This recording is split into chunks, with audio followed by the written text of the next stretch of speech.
একসময় ছিলেন ঘনিষ্ঠ বন্ধু, কিন্তু সেই বন্ধুত্ব ভেঙে যায় এবং তাদের মধ্যে সৃষ্টি হয় দূরত্ব।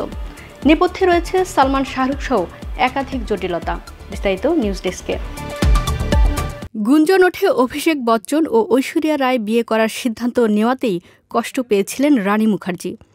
এমনকি শোনা যায় বচ্চন পরিবারের বউ হওয়ার ইচ্ছা ছিল রানীর। মূলত রানী ও ঐশ্বরিয়ার সম্পর্কের অবনতি শুরু হয় ২০০২ সাল থেকে।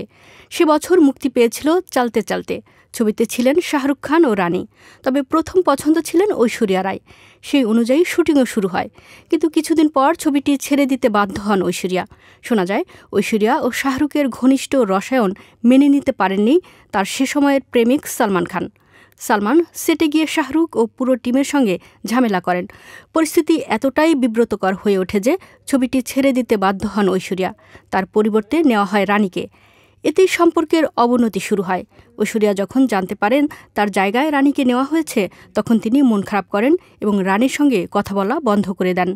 এখানেই শেষ নয়, পরবর্তীতে যখন অভিষেক ও ঐশ্বরিয়া বিয়ে করেন, তখন রানীকে আমন্ত্রণ জানানো হয়নি।